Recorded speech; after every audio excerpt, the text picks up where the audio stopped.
So hello everyone, I'm David Pointing. I'm the CEO of the Australian Power Institute. Welcome to our information session today on the new Powerful Women program.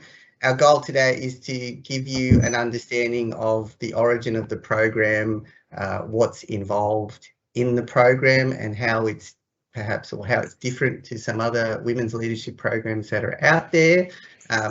Some information about the funding that is available to support people participating in the program and the types of roles and opportunities in addition to being a delegate or a student in the program.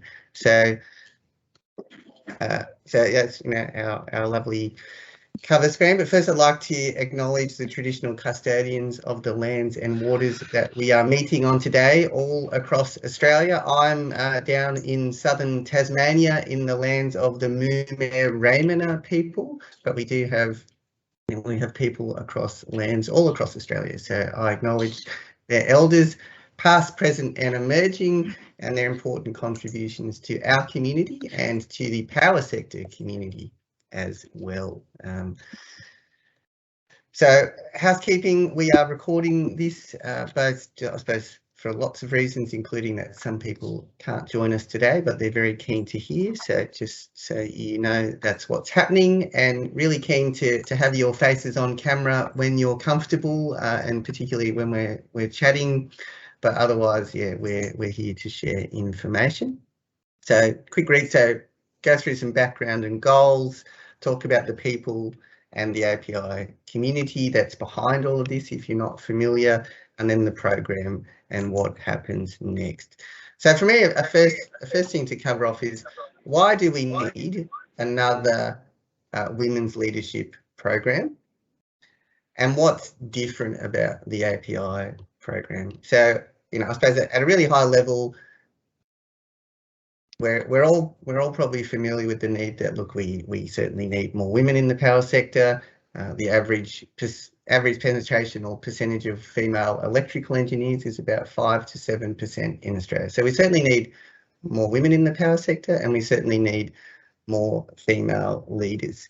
And there are many women's leadership programs around, and many are fantastic, and there's some really new ones like the Chloe Munro Scholarship that the Clean Energy Council announced very recently. They're linking with Women and Leadership Australia for their leadership programs.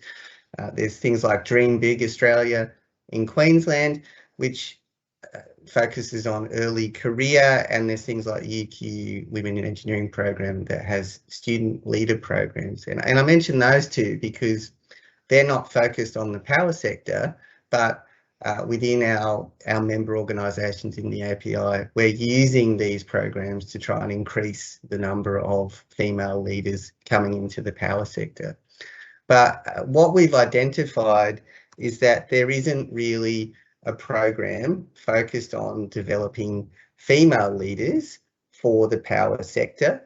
And given that at the moment we're going through such a profound transformation of the power sector in its entirety, from technology to market to the role and the concern for consumers, such a profound transformation is requiring both simply more bodies, more headcount of professionals, technical professionals and leaders in our sector, but also we very much need more diversity for diversity of thinking and to better reflect the communities that we serve. So we see a need for a leadership program to really focus on developing those technical female leaders for the power sector.